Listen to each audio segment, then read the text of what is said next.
नहीं, जरा मुझे ये दोबारा बताइए, क्योंकि केस आपका भी है, इसमें प्रत्यक्षदर्शी आप हैं।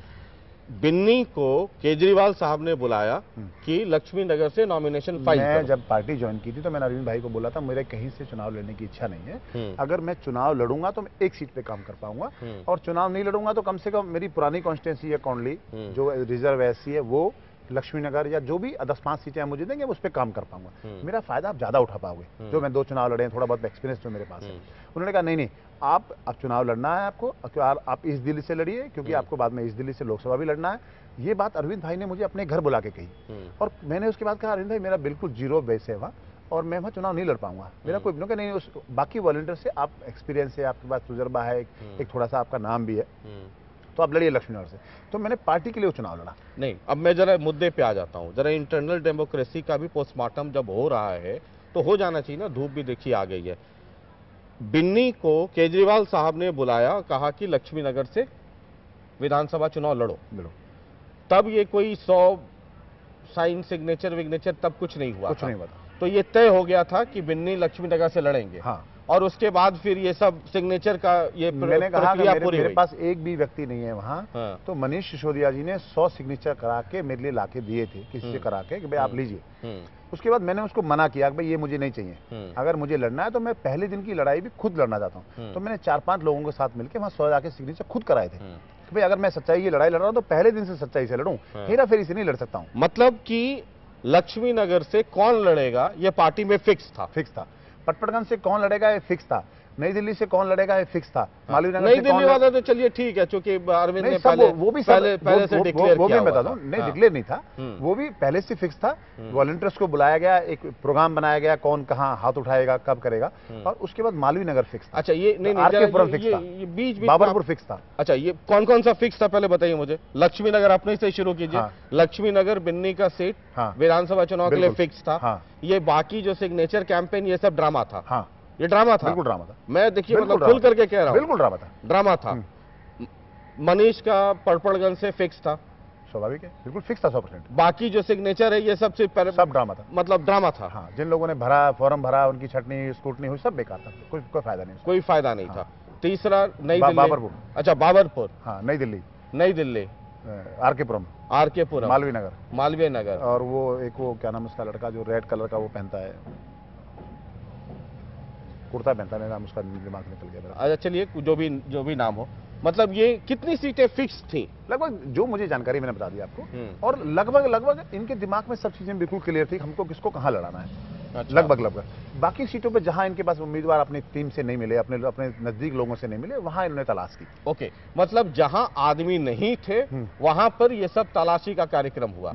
बाकी जगह सारा स्क्रिप्ट पहले से प्री स्क्रिप्टेड थी, आदमी तय था कौन लड़ेगा, और बाकी ये सिग्नेचर करवाओ, ये करवाओ, वो करवाओ, ये सब सिर्फ दिखावा, हाई प्रोफाइल ड्रामा। बिन्नी कह रहे हैं पूरी जिम्मेदारी के साथ, और यही लोकसभा चुनाव में हो रहा है। और मैं बता दूं, लक्ष्मीनगर जिस दिन फाइनल किया था वहां बहुत जबरदस्त विरोध हुआ था, और वो स्वाभाविक था, होना चाहिए। किसका विरोध हुआ था? वॉलंटियर्स ने बहुत जबरदस्त विरोध किया। वहां सैकड़ों लोग काम कर रहे थे, उन लोगों के साथ नाइंसाफी हुई, उन लोगों ने विरोध किया। मैंने एक चिट्ठी लिखी अपने हाथ से, और मनीष सिसोदिया को बाई हैंड, संजय सिंह, मनीष सिसोदिया, आशीष तलवार, तीनों को जाके वो चिट्ठी दी कि मैंने कहा मैं उन लोगों के अधिकार का मतलब उनके अधिकार को मैं नहीं कर लेना चाहता, आप उन्हीं वॉलंटियर्स में से किसी को चुनाव लड़ाइए। इन्होंने मेरी उस चिट्ठी को सुना कर दिया, और मुझे फिर वहां भेजा गया। इससे ये लगता है कि जो लक्ष्मीनगर क्षेत्र में जिन वॉलंटियर्स ने पिछले पार्टी को खड़ा करने में लंबे समय से काम किया, उनके साथ धोखा हुआ। ये तो आप कहानी और आगे बढ़ा रहे हैं। हाँ। मतलब लक्ष्मीनगर पे पहले से फिक्स था कि बिन्नी चुनाव लड़ेंगे। बिन्नी के लिए 100 लोगों का सिग्नेचर करवा करके मनीष सिसोदिया पहुंचे, बिन्नी ने उसे मना कर दिया, फिर खुद 100 लोगों का सिग्नेचर करवा कर लेकर आए। जब नाम डिक्लेयर हुआ, तो नाम डिक्लेयर हुआ या उसके पहले ही वॉलंटियर्स ने, लक्ष्मीनगर के लोकल वॉलंटियर्स ने विरोध कर दिया। उसके विरोध को भी, उस पर आपने रिएक्ट किया, अनसुना कर दिया गया। मैंने लिखित में चिट्ठी दिया इनको, अभी मैं वहां से चुनाव नहीं लड़ सकता, बहुत विरोध है, उनके जो वॉलंटियर उनके अधिकार का हनन हो रहा है, तो उनमें से किसी को आप लड़ा दीजिए। तो वो उन्होंने मेरी बात सुनी अनसुनी कर दी। उसके बाद मैं वहां लड़ा। तो आपको नहीं लगता जिन वॉलंटियर्स ने उस पार्टी को उस क्षेत्र में खड़े करने में योगदान उठाया, उनके साथ नाइंसाफी नहीं हुई क्या? उनके साथ नाइंसाफी हुई। और जितनी भी वोटिंग करने वाला ड्रामा इन्होंने खूब किया। आप अगर दिल्ली में अपने वॉलंटियर्स से जिन्होंने पार्टी के लिए काम कर रहे हैं, उन वॉलंटियर्स की वोटिंग पे आप विश्वास नहीं करते हैं? वो कहते हैं नहीं नहीं इसको नहीं मानेंगे, हम अपने आप तय करेंगे। और आपको सरकार बनानी होती है तो आप दिल्ली में, ये सरकार बनाने के समय भी कुछ दबे पांव, मतलब कुछ आवाज आई कि वॉलंटियर से भी राय मांगी गई। अधिकांश वॉलंटियर्स क्या इसके खिलाफ थे कि सरकार नहीं बननी चाहिए? किसी वॉलंटियर से नहीं पूछा गया, और वॉलंटियर्स के लगभग सारे वॉलंटियर जो पार्टी के लोग थे वो नाराज, जो एक्टिव मेंबर थे सब नाराज थे, चाहते थे कि हमने कांग्रेस बीजेपी के खिलाफ चला, उसके साथ सरकार क्यों बनानी है? क्योंकि उनके जहन में एक बात थी, कांग्रेस अच्छी पार्टी नहीं है, बीजेपी अच्छी पार्टी नहीं है, तो इनका समर्थन नहीं लेना चाहिए, ना देना चाहिए। ये बात बार बार कूट के लोगों के, हमारे वॉलंटियर्स के मन में भरी गई। लेकिन आम जनता में कहीं ना कहीं था कि भाई मौका मिला, इनको बनानी चाहिए, कुछ करके दिखाना चाहिए। बीजेपी द्वारा भी ये प्लांट किया गया, कांग्रेस द्वारा भी किया गया, इन्होंने मौका मिला तो करेंगे, नहीं तो जिम्मेदारी से भाग रहे हैं। वो ठीक डिसीजन था, लेकिन दोनों में अंतर क्यों? एक जगह जहां वॉलंटियर राय मसारी वो करते हैं, क्या नाम, वॉलंटियर जो अपना राय दे रहे हैं वो, और आप आम जनता जो राय दे रही है, जो आपके अपने लोग हैं जो वोटिंग करके बता रहे हैं कि ये कैंडिडेट हमारे यहाँ लड़ना चाहिए, उसको आप मान नहीं रहे। आप उसको मान रहे हैं जो आम जनता कह रही है, क्योंकि वो आपके हित में, आपको सरकार बनानी है, आपके दिमाग में सरकार बनानी है। 15 दिन आपने खूब जनता के बीच में गए, भाई चलो माहौल बनाते हैं, करते हैं। बीच में की ये भी खबर उठी कि अरविंद केजरीवाल साहब या उनके किसी प्रतिनिधि और कांग्रेस के कुछ लोगों के बीच में किसी होटल में ये नितिन गडकरी जी ने सवाल उठाया था। ये क्या सही है या ऐसे ही ये सब पॉलिटिकल स्टेटमेंट? मैंने भी सुना है, और बहुत सारे लोगों ने इसे बहुत मजबूती से हमेशा कहा है कि भाई ऐसा कुछ हुआ है, और लगता भी है जैसे पूरी प्लानिंग से एक पूरा कहीं ना कहीं 4-5 कुछ बहुत गुप्त तरीके से कुछ चीजें हुई हैं। ये मेरा मतलब ऐसा महसूस करने वाली चीजें हैं। वास्तविकता क्या है ये मैं इस पर ज्यादा नहीं कह पाऊंगा। चलिए, एक लोग ये भी कह रहे हैं कि चूंकि आम आदमी पार्टी के जो अरविंद केजरीवाल गुट के जो समर्थक है वो कह रहे हैं कि ये बीजेपी आपको गाइड कर रही है, और उसकी वजह ये बता रहे हैं कि क्योंकि आपकी जाती तौर पे भी, पॉलिटिकल तौर पे भी संदीप दीक्षित जो कि पूर्व मुख्यमंत्री शीला दीक्षित जी के पुत्र हैं और इस दिल्ली से एमपी हैं, सांसद हैं, उनसे आपकी पटती नहीं है। उसका एक बैकग्राउंड भी है कि जब काउंसलर का टिकट देना था तो संदीप दीक्षित ने आपको वादा किया था कि आपको कांग्रेस का टिकट देंगे, आपने कांग्रेस का भी सेट निकलवाया था। आखिरी रात जब नॉमिनेशन का एक दिन बच गया तो आप लगातार उनको फ़ोन करते रहे, फ़ोन उठाया नहीं उन्होंने। आपने बहुत होशियारी के साथ एक दूसरा इंडिपेंडेंट वाला भी सेट तैयार करके रखा था, फ़ोन नहीं उठाया तो आपने जाके इंडिपेंडेंट वाला नॉमिनेशन फाइल किया। आपके गांव से 4-5 लोगों को उस इलेक्शन में खड़ा कर दिया गया। ये तमाम तरह की चीज़ें हैं। तो ये आपकी एक व्यक्तिगत राइवलरी भी है संदीप दीक्षित जी से, पॉलिटिकल राइवलरी मैं कहूँगा। जानकारी के लिए बता दूँ, शायद आपको पता नहीं कहाँ से जानकारी मिली है। हमारे यहाँ ब्लॉक अध्यक्ष, मैं जो कांग्रेस पार्टी के साथ में लोगों के साथ काम करता था, तो मैंने ब्लॉक की मीटिंग थी, उसमें संदीप दीक्षित, रमेश गौतम, सारे लोग मौजूद थे। मैंने उस मीटिंग में लगभग चुनाव से 6-8 महीने पहले मैंने स्वयं खड़े होकर सारी जनता के बीच में ये कहा था कि संदीप दीक्षित जी को कि आप, मुझे आपके यहाँ आपकी पार्टी से चुनाव लड़ने की कोई इच्छा नहीं है। आप जिस मर्जी को जिसको चाहें काबिल समझे, जिसको अपना योग्य समझे, उसको अपना उम्मीदवार बना लें। मेरी आपकी पार्टी से चुनाव लड़ने की कोई इच्छा नहीं है। ये बात मैंने 6 महीने पहले संदीप दीक्षित को ब्लॉक की मीटिंग में कहा था। मेरा नहीं है सर, मेरे संदीप जी से बहुत अच्छी टोनी है, आज भी मिलते हैं, मैं नमस्ते, बहुत अच्छा मिलते हैं, भाई की तरह मेरी बातचीत होती है।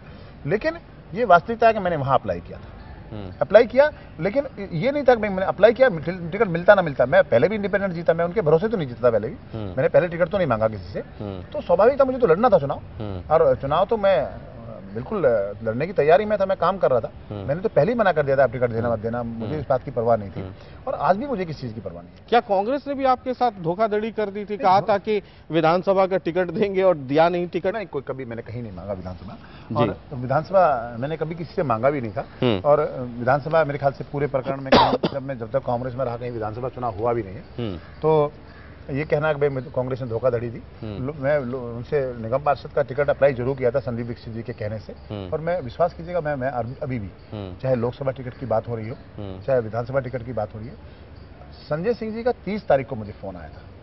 उन्होंने कहा बिन्नी आप अपना एप्लीकेशन दे दीजिएगा जल्दी, ये विश्वास कीजिएगा, भगवान को साक्षी मान के बात बता रहा हूँ आपको। उन्होंने कहा थोड़ा जल्दी जमा कर दीजिए क्योंकि पहली लिस्ट आएगी उसमें क्लियर कर देंगे, और अरविंद भाई ने बोला अपना फार्म दे दीजिएगा आप।